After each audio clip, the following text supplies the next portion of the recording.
Hello, everyone, and welcome to our live coverage of the latest mission from Vandenberg Space Force Base. I'm Will Robinson Smith, reporter with Spaceflight Now. Good to have you with us here on this Thursday afternoon. We're broadcasting, as we always do, from the Spaceflight Now News Bureau here at NASA's Kennedy Space Center. Hope you've all had a good week thus far. Appreciate you stopping by in the lunchtime hour for those of you joining in on the west coast of the United States a little bit later in the afternoon for the rest of us across the country, and to our international viewers, a welcome aboard for whatever part of the daytime or nighttime it is for you. We've got about 600 folks in the chat as we're getting things rolling. If you haven't already, you could do us a big favor just by clicking that like button and sharing the stream to allow some more folks to find their way into our live launch coverage today. SpaceX is currently fueling its Falcon 9 rocket there at the pad Space Launch Complex 4 East at Vandenberg Space Force Base.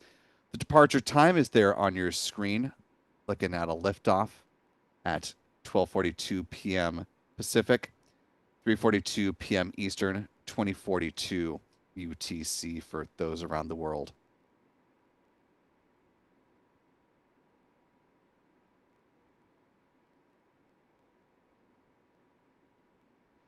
Of course, given that this is a West Coast venture, our photographers here in Florida are off for this one. But if you're not following the fellas on X, you can find them at their handles that you see here on the screen. Adam is at aburn NYC, Michael Kane at MD Kane Jr. John is at John Pisani Photo. Also, be sure to follow Spaceflight Now, simply at Spaceflight Now. You can find us on X, Blue Sky, Threads, and Facebook.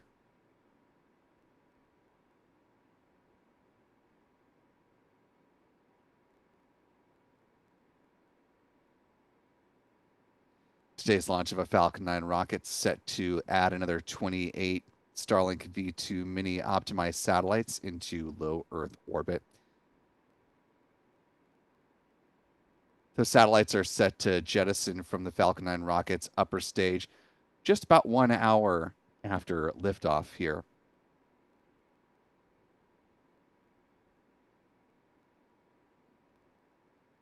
Starlink, of course, continues to be the most often flown payload for SpaceX. And this mission here today is the 114th launch, with Starlinks being the primary payload on board in 2025. It's also the 4th Starlink mission of the month so far.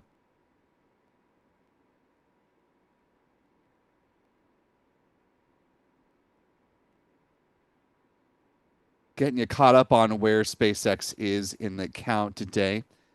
Teams pulled go for the start of prop load, which began at the T-minus 35-minute mark with a loading of RP-1, that rocket-grade propellant on board the Falcon 9's first and second stages. At the same time, liquid oxygen began flowing on board the rocket's booster. T-minus 30 minutes was when SpaceX started to load cryogenic helium onto the pressure vessels for the Falcon 9's first stage, and did the same a few minutes after on the second. That helium is important because it's used to pressurize the main propellant tanks during flight. T-minus 23 minutes is when second stage RP-1 loading wrapped up. Then T-minus 20 minutes and 50 seconds will be the start of the strong back chill down process. May have jumped ahead of myself a second there. T-minus 23 minutes is when second stage RP loading will wrap up, just a couple minutes from now. Regarding the chill down, SpaceX will thermally condition the feed lines there at the pad prior to loading liquid oxygen on board the rocket's second stage. Had we eyes on the vehicle at this point of the count, we would be seeing the so-called big vent, which lasts about 4 minutes in duration, setting things up for liquid oxygen to begin flowing on board the second stage of the Falcon 9 at T-minus 16 minutes. Speaking of liquid oxygen, at T-minus 7 minutes, that's when the chill down of the 9 Merlin engines begins.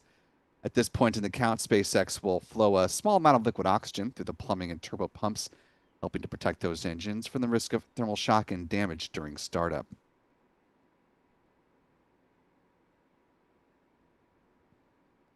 T-minus 6 minutes is when the first stage kerosene tank is full. 4.5 minutes out is when the strong back retraction begins.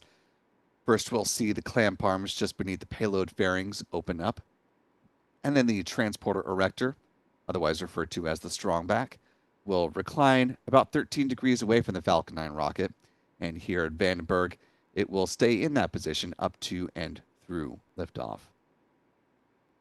3 minutes before departure, the first stage liquid oxygen tank should be full. Same will be true on the second stage about a minute afterwards. At that point, the Falcon 9 rocket is fully loaded with 1 million pounds of propellant. And the final 60 seconds, as we hear the call that the Falcon 9 has entered into its automated startup, control of the countdown is handed over from the ground sequencer to the Falcon 9's onboard flight computers. And at the same time, the propellant tanks will be brought up to flight pressure. The SpaceX launch director will then give their call and confirmation that they are go for launch at T-minus 45 seconds. The engine ignition command is issued at T-minus 3 seconds, and if all 9 Merlin engines at the base of the booster ignite as expected and are healthy, the command will be given for the hold-down clamps to release the Falcon 9 rocket for a T0 liftoff. Once again, today, looking for that departure time at 12:42 p.m. Pacific, 3:42 p.m. Eastern, 2042 UTC for those joining around the world.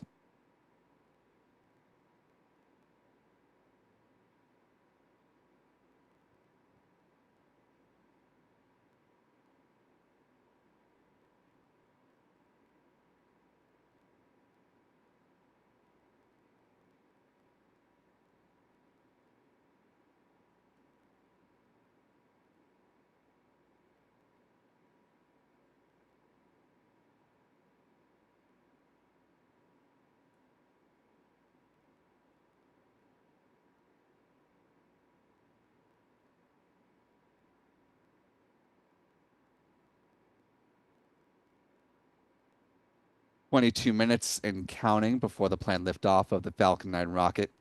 Taking a look out the digital window, courtesy of the GOES West satellite. Conditions over Vandenberg are quite clear today. A little bit of cloud cover trailing in here as we look at this most recent radar loop, or satellite view loop, I should say.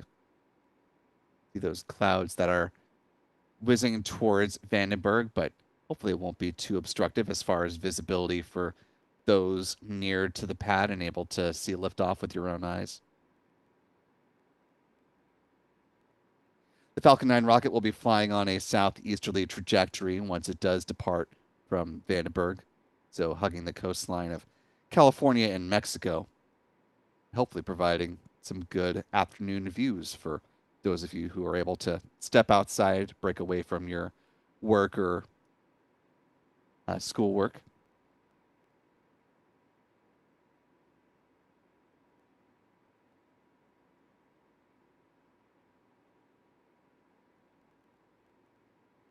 Today's launch of a Falcon 9 rocket features the booster with the tail number B1097, making its 4th trip to space and back today. So not nearly enough missions to earn it a spot on the Falcon 9 Frequent Flyers Club, at least for now. Here's where the top 5 list currently stands, with most recent movement coming from B1077. Clocking in solo now at the 5th spot. B1078 still holding at 24 launches so far.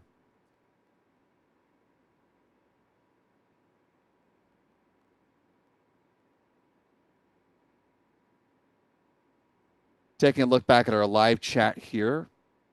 Remiss for not mentioning at the top of the broadcast, but big thanks to one of our moderators, Rick Donner, for holding it down solo. Oh, not solo, excuse me. Mark Otto is also here with us. So big thanks to Mark and Rick. And if you do see any of the other mods cruise on in throughout the course of the coverage, be sure to give them a big old Spaceflight Now hello. As a quick reminder, of our live chat rules, we ask that you post your message in English so that our mods can respond as appropriate. Also, that you hold off from delving into overt politics or religion. Don't post in all caps. Emojis are perfectly fine. We just ask that you don't create a large number of them. So it takes up a large percentage of the live chat. And last but certainly not least, we ask that you treat each other with the kindness and respect that you yourself would like to be treated. And we'll all get along swimmingly. Also, seeing Astro Joe is with us today. Good to see you, Joe.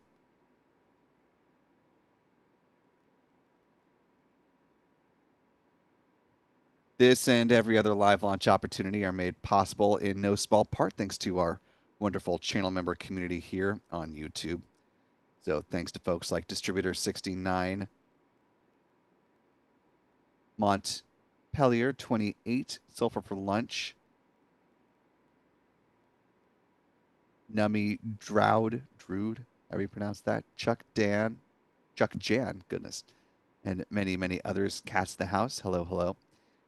Channel membership comes with a number of perks, including discounts at our online shop, which is shop.spaceflightnow.com. Access to member-only videos here on YouTube, access to our members-only Discord server, and of course the ability to watch all of our live launch liftoff moments from here in Florida in 4K. Speaking of member videos, for those of you who were not able to watch along live to the nomination hearing for the current NASA administrator nominee, Jared Isaacman, and don't want to wade through the testimony of the other gentleman who was also going through their nomination hearing, created a shortened cut, which just focuses on Jared Isaacman. That's available as a member-only video right now. Starts off with the introduction of Jared, his opening remarks, and then goes through all of the questions posed by senators directly to Mr. Isaacman, and of course his subsequent responses to those questions. Just a quick note on where things stand with that nomination process. Now that the hearing is done, there is an executive session of the U.S. Senate Committee on Commerce, Science, and Transportation scheduled for December 8th, in which the committee will vote on the nominations of a number of individuals for various jobs, which include Jared Isaacman, the nominee for the NASA administrator role. That executive session hearing is scheduled for 5:30 p.m. Eastern on Monday, December 8th. A favorable vote out of committee would mean that Isaacman's nomination, as well as the others that are approved that day, goes on to the full Senate, where, as some lawmakers were mentioning yesterday, they hope and potentially anticipate that a vote for Isaacman's nomination to be considered in front of the full Senate could happen as soon as by the end of next week. So we'll have to wait and see exactly how all of that plays out, and if in fact Jared Isaacman will become the 15th Senate confirmed NASA administrator. In the meantime, it's 15 and a half minutes right now until the planned launch of this Falcon 9 rocket. About half a minute ago is when SpaceX began to load liquid oxygen on board the rocket's second stage.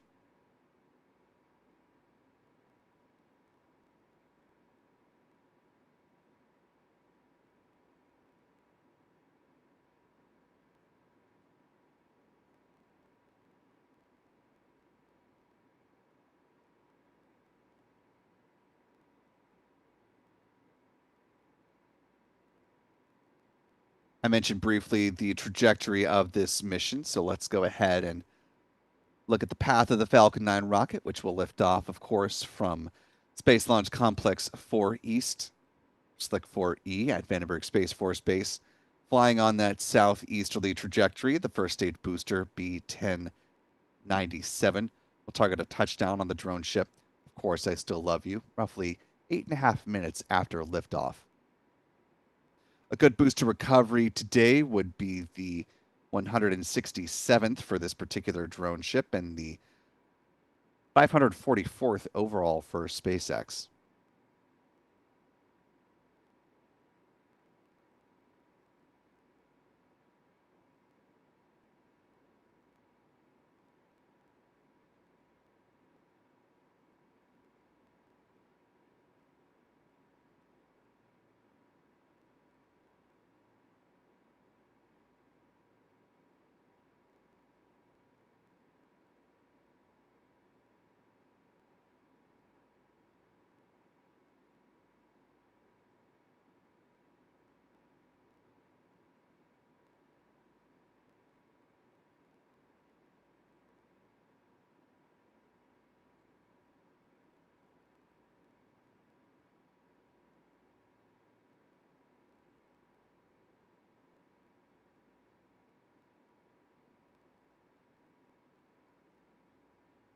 Of course, this booster, as we mentioned, is making its fourth flight today.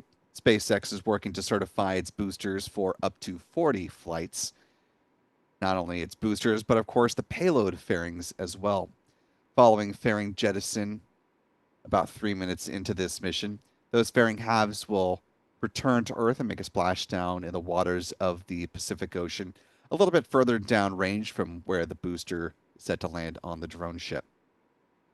Following atmospheric reentry, they will make their final splashdown under the support of steerable parachutes. Once down in the waters, they'll be brought aboard a SpaceX recovery vessel like the one you see here on your screen, brought through the port of Long Beach, then off to SpaceX facilities at Vandenberg, where they will be refurbished and turned around for future missions. Speaking of turning things around, this is the second fastest turnaround of the launch pad here at Vandenberg for SpaceX. Fastest was 2 days and 10 hours and some change.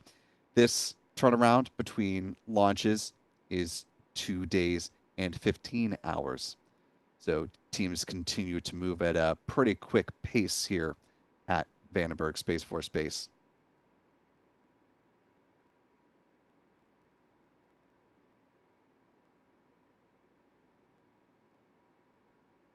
As far as the payload flying today, of course, there are a batch of Starlink satellites nestled within those payload fairings. Here's a look at what deployment will be like on this mission, as well as behind the scenes production video shared by SpaceX. And I believe this was from Flight 10 of the Starship program when they shared this.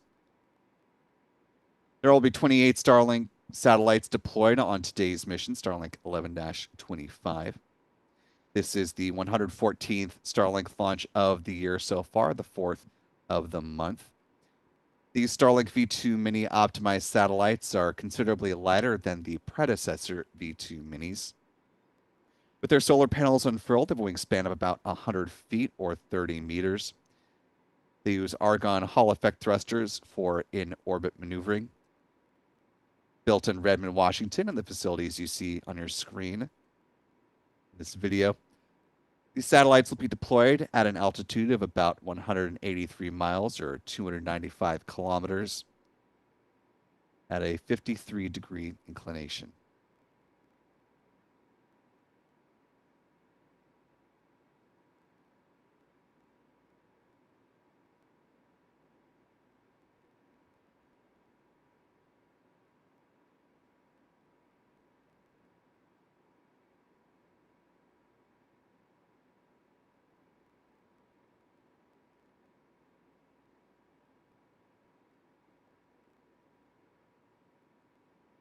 Time is now T-minus 10 minutes and counting. In just a few minutes, SpaceX will perform the engine chill operation, blowing a small amount of LOX through the plumbing and turbo pumps to protect the engines from thermal shock and damage during startup.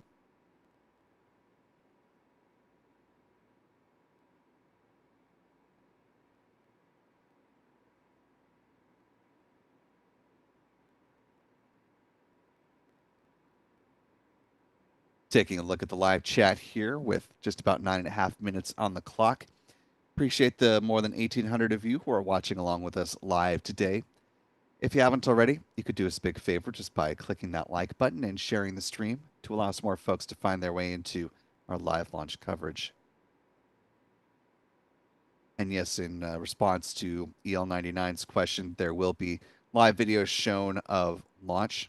You should be getting live pad views courtesy of SpaceX coming up in about 4 minutes.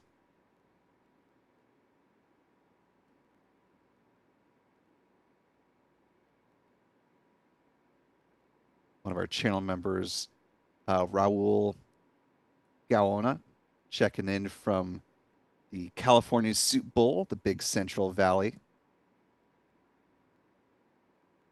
Appreciate you being here with us, Raul. The Roof Beaver checking in from Malabar. Let us know where you're watching from today, whether you're here with us in Florida, over in California, or elsewhere around the world.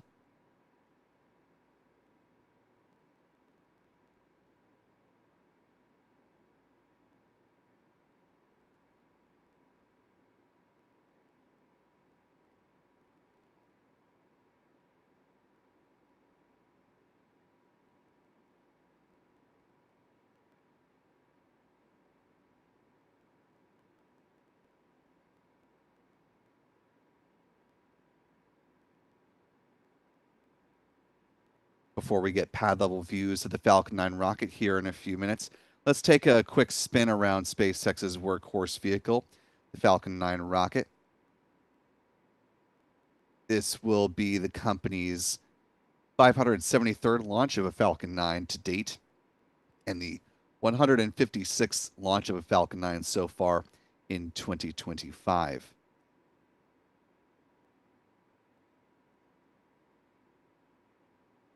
Falcon 9 stands at 70 meters or 229 feet in height with a diameter of 3.66 meters or 12 feet. Majority of that is comprised of the booster, or the first stage. As mentioned, today's booster B1097 will fly for a fourth time. At the base of the first stage are 9 Merlin engines, which burn rocket-grade kerosene and liquid oxygen, producing 1.7 million pounds of thrust at liftoff. Around the engine compartment are black carbon fiber landing legs that will be used to land the first stage on the drone ship. Again, today SpaceX is using its currently one and only California-based vessel. Of course, I still love you. Above the first stage is the rocket's inner stage. This is a composite structure consisting of an aluminum honeycomb core, which is surrounded by carbon fiber. In that image on the right-hand side of your screen, you can see the deployable hypersonic grid fins. These are titanium winglets that provide stability and steering for the Falcon 9 as it comes back to the atmosphere, tail first like a big old dart heading towards the drone ship. At the top of the inner stage are 3 mechanical latches that attach to the vehicle's second stage, and at first stage main engine cutoff, high-pressure helium is used to release those latches, and 4 pneumatic pushers ensure a clean separation. Also, the second stage engine nozzle is housed safely inside the interstage adapter until the point of stage separation. Quick fueling note, we just passed T-minus 6 minutes. At this point, the first stage RP-1 tank should be full. Moving on up the rocket, the vehicle's second stage, powered by a single modified Merlin engine, which is called a Merlin vacuum engine or an MVac engine. It is equipped with a large nozzle, which is optimized for burns in the vacuum of space.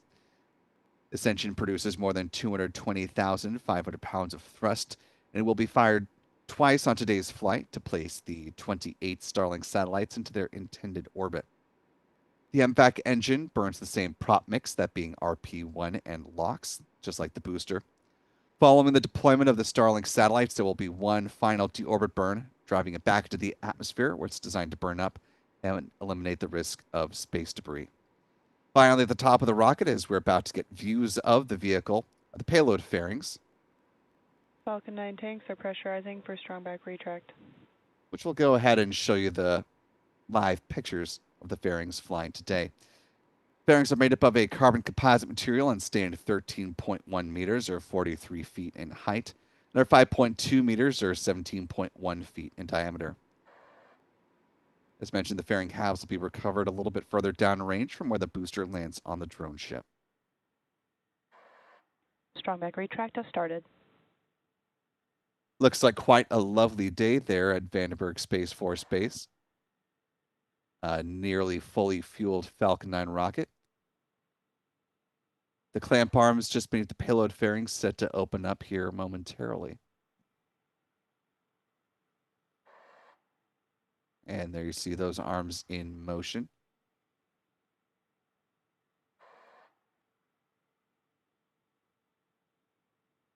Strong back, reclining as well.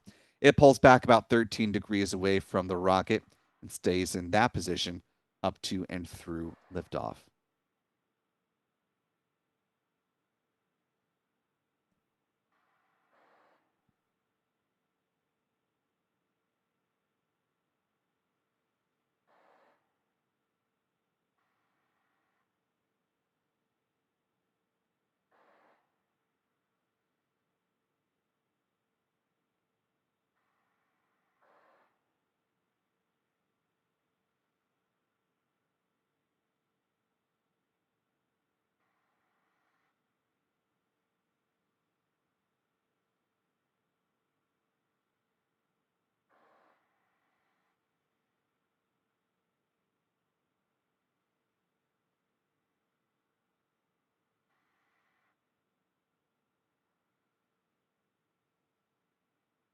Stage 1 LOX load complete.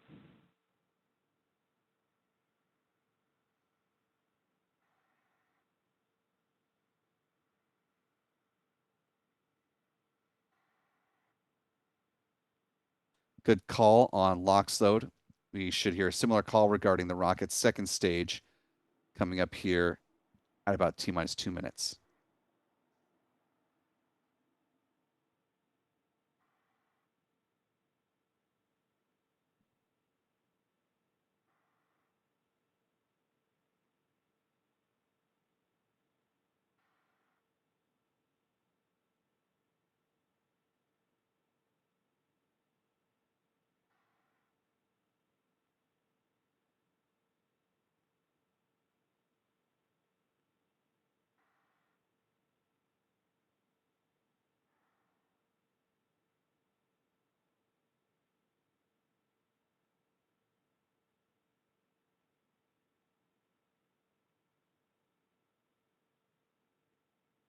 Stage 2 LOX load complete.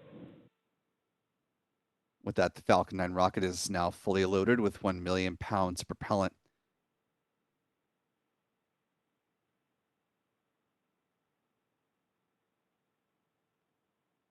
Ground gas closeouts. Ground gas closeouts, the venting you're seeing from the strong back, the release of the remaining liquid oxygen from the feed lines there at the pad, approaching the final minute before liftoff when the rocket will enter into its automated startup.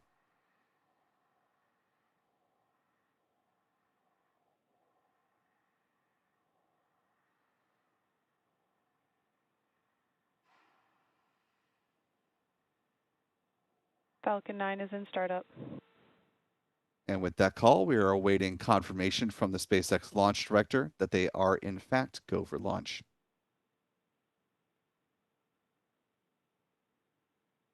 LD is go for launch. And with that call, we're going to step back on our commentary, listen along with you for the final 30 seconds, and join you on the other side of liftoff. T-minus 3 seconds.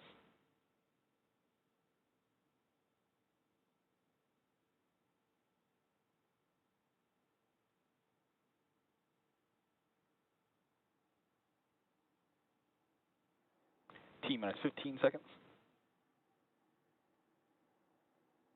T-minus 10, 9, 8, 7, 6, 5, 4, 3, 2, 1.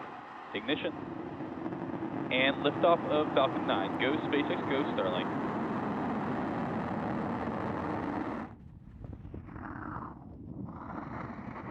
M1D, chamber pressures are nominal.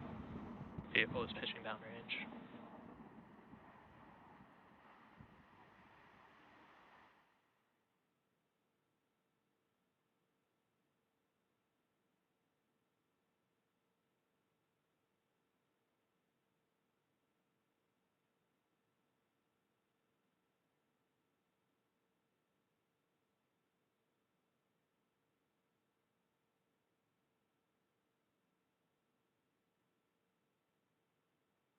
Power and telemetry are nominal.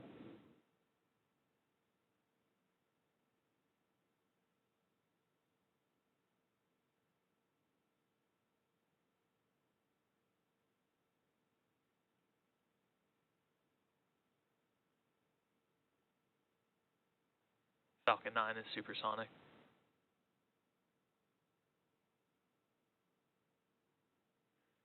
Max Q.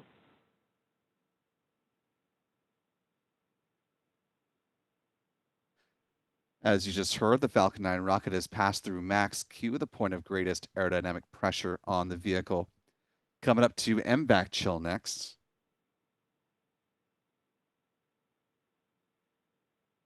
MVAC chill. That call there, the thermal conditioning of the Merlin vacuum engine on the rocket's second stage.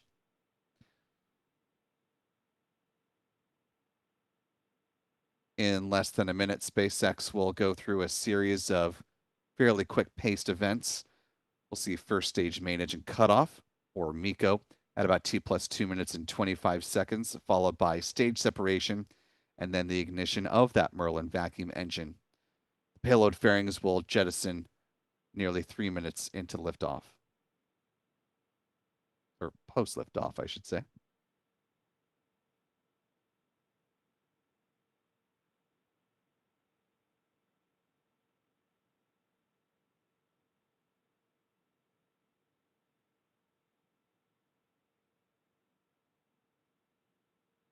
Main engine cutoff.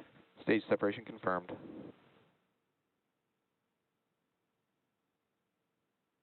MVAC startup.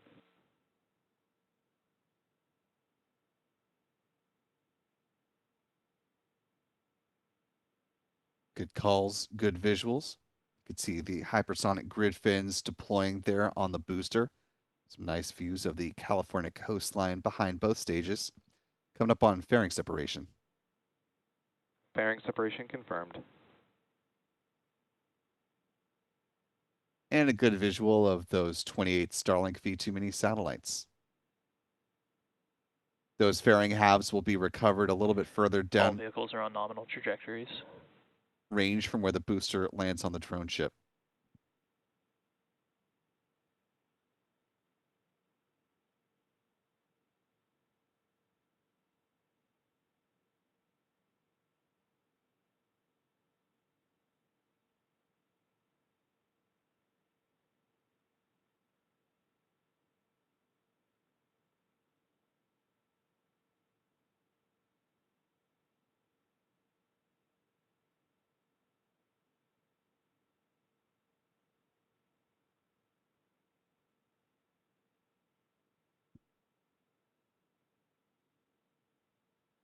A little hard to tell because of the slant, but it looks like we've got the greater Los Angeles area coming up above the engine nozzle view on the rocket's upper stage.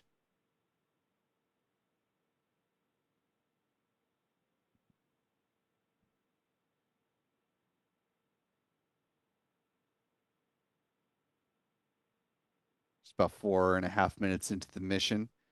The booster appears to have reached its apogee on today's flight. Looks like it'll top out at about 118 kilometers in altitude.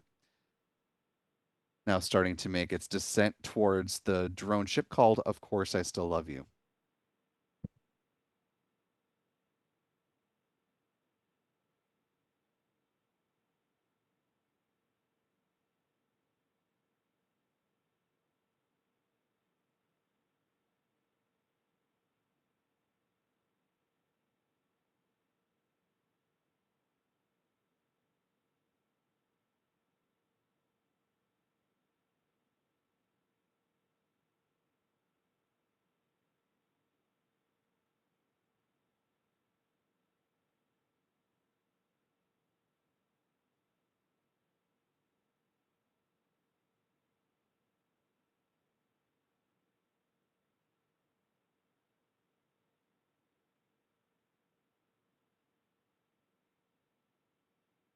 Looks like Santa Catalina Island is just in view above the engine nozzle there.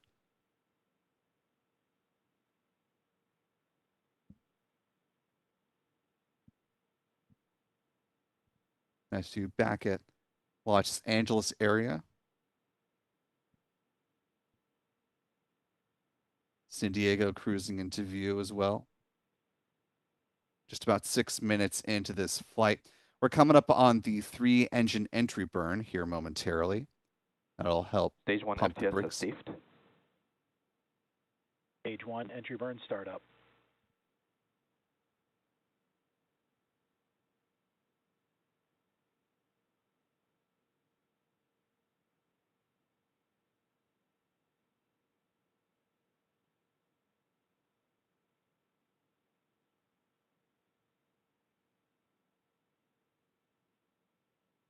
Stage 1 entry burn shutdown.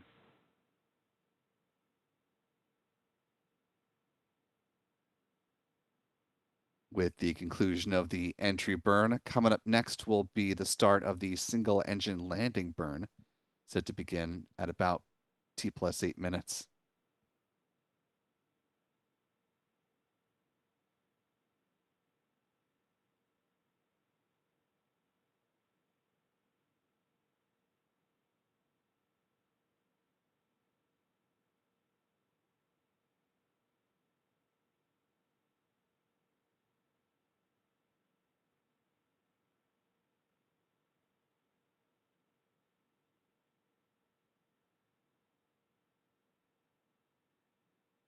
Stage 2 FTS has safed. Confirmation that the flight termination system on the second stage has been safed. Stage No 1 longer need transonic. at this stage in flight. The booster now traveling below the speed of sound as well. As we're coming up on the start of the entry burn, you may also hear a call out that stage 2 is entering into terminal guidance. That just means it's nearing the end of the burn that it's currently undertaking. Stage 2 terminal guidance.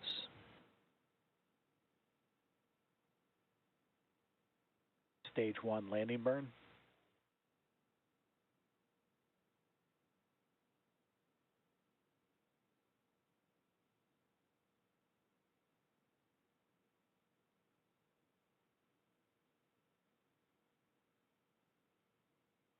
Stage 1 landing leg deploy.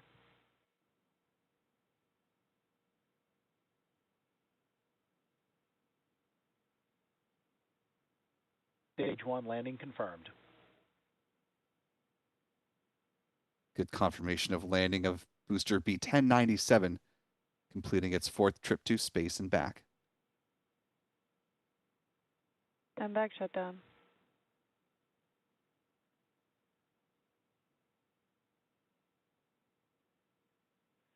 Nominal orbit insertion.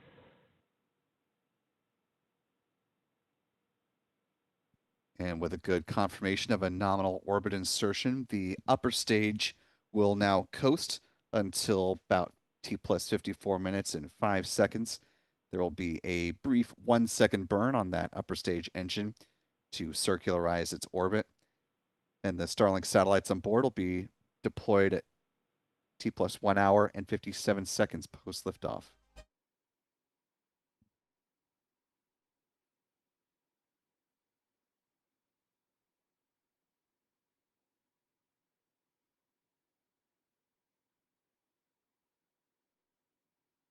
And with a good liftoff and landing of the first stage booster and the Starlink satellites well on their way to deployment, we're going to go ahead and wind things down for our live coverage here today on this mission.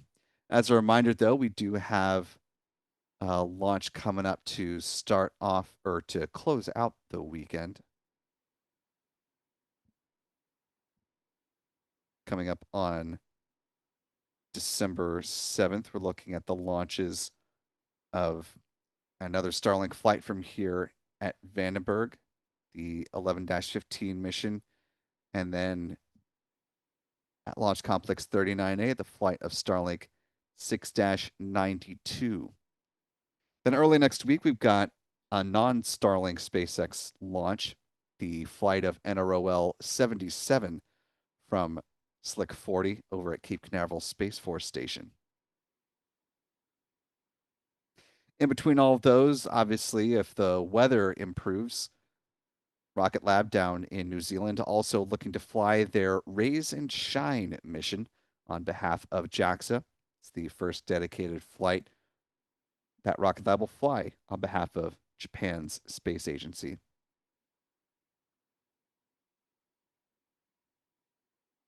So wish them fair winds and calm skies for the days ahead. Moving on to our mission stats as things currently stand. With a good liftoff and landing, that was the fourth flight of Booster 1097. This was SpaceX's 573rd Falcon 9 launch to date and the 156th of the year so far. This was the company's 168th orbital launch within the last 365 days, the 166th launch from Slick 4 East, and the 235th overall orbital launch from this site as well. Here's where the bar chart currently stands on the Falcon family of rockets this year compared to years past. Moving on to recovery stats, this was the 167th good landing on the drone ship. Of course, I still love you.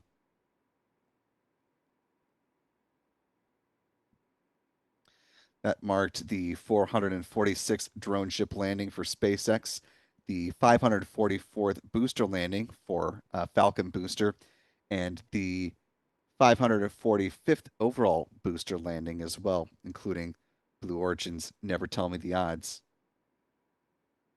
It was a valiant attempt by a China-based company Land Space in trying to land their JQ-3 rocket's booster on its first launch.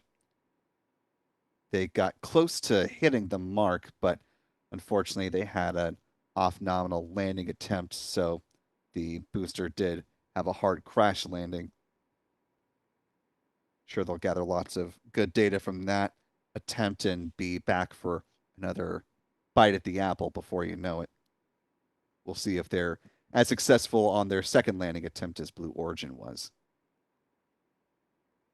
Meanwhile, with our overall mission stats across the industry, this was the 62nd orbital launch from California, the 165th orbital launch from U.S. soil, the 180th launch from a U.S. rocket company, and the 285th orbital launch around the world.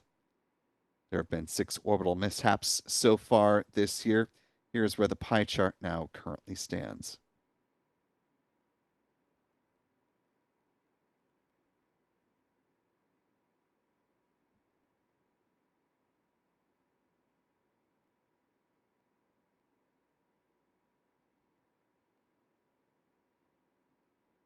Taking a quick peek back at the live chat. Want to belatedly thank Michael McGrory for a $5 super chat. Really appreciate that, Michael. And a big thanks to our moderators for holding it down in the chat, to Astro Joe, Rick Donner, and Mark Otto. Appreciate you guys being with us today. Broad thanks to our channel member community for making this live launch opportunity and all others possible. Most importantly, though, thanks to you for wherever you've been watching from. We certainly appreciate your time and attention, and we hope you have a good rest of your work week or school week. And we'll look forward to welcoming you back here on Sunday for those aforementioned launches. For all of us here at Spaceflight Now, I'm Will Robinson Smith. Remember, be good to yourselves, be good to others, and we will see you next time, folks. And until then, bye-bye.